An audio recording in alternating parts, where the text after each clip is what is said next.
Hello again. Well, on the day when European and African leaders meet to discuss the refugee crisis, new figures show that more than 1 million illegal crossings of EU borders have happened just this year. But what have European countries offered to do to help so far? Well, let's take you through it. France has agreed to take 24,000 migrants over the next 2 years. Spain will create space for just under 15,000. Germany has agreed to take 31,500 migrants. And, of course, here in the UK, David Cameron has pledged to take 20,000 over the next 5 years.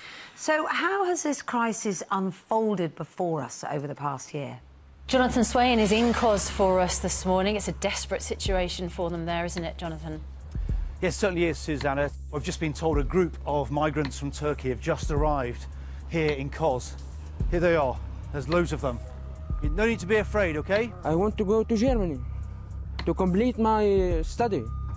And go back to Syria one day?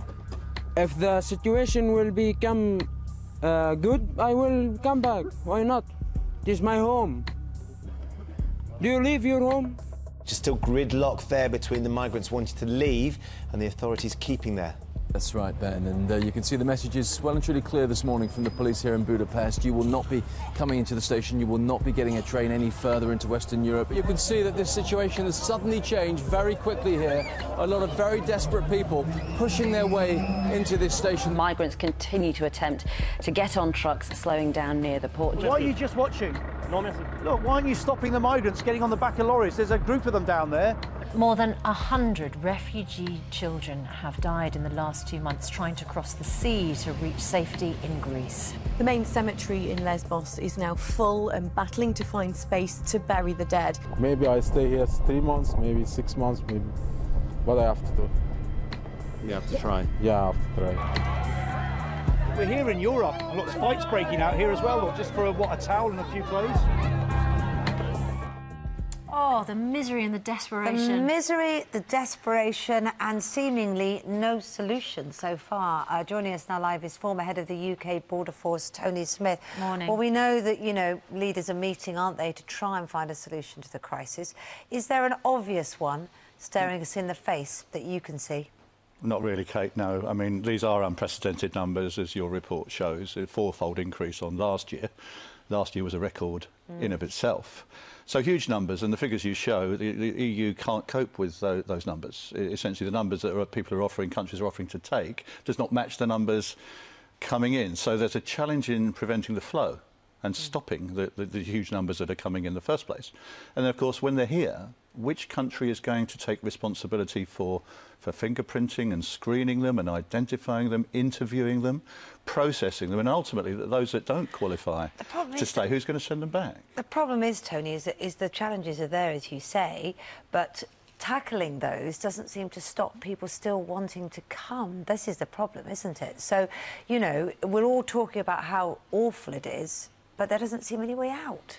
Well, so this is why, on both of those issues, on stopping the flow and on returns, you must engage with the source or the transit countries where the people are coming from. So, you know, arrangements are in place, readmission agreements, contracts between the source countries to say, look, can you help us? You mean the countries they're running away from? Yes, trying to build infrastructure in those countries, trying to make life better for people living in those countries so they don't want to come in the first place. But that transit countries, smarting up the border controls in, you know, it's hugely difficult to manage land borders, as we've seen in Europe. But how do you stop people drifting north, getting into countries like Libya, where there's anarchy, and getting on board vessels, you know, putting their lives at risk, getting onto the ocean, which is really international organised crime. That involves the engagement with the source and transit countries. That's what the EU are trying to do, is get traction with those countries. Yeah. I mean, because, of course, if you can make the country a safe place to live and therefore you don't want to leave, that obviously would be one solution, but try explaining that to people who are under threat from ISIS or the Taliban. So we have a situation here where David Cameron has said we'll have, you know, 20,000 over the next few years. If you're working in the UK Border Force, just explain to us what it's like when people do come. What is the process that they go through? How do you decide when someone's a refugee, an asylum seeker, a migrant? How complicated and difficult is that, and how can that be perhaps changed? Well, it's hugely difficult because the organised gangs and the smugglers coach migrants in how to deal with us.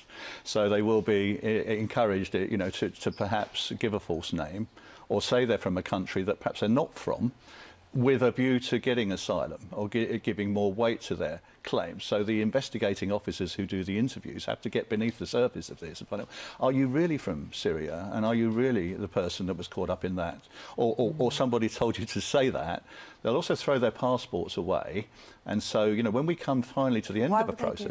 Well, because no one is sent back. We can't send people back without a passport. We have to apply to the embassy for a passport, as do all European countries, and of course, so we have to satisfy them. This is one of their own nationals.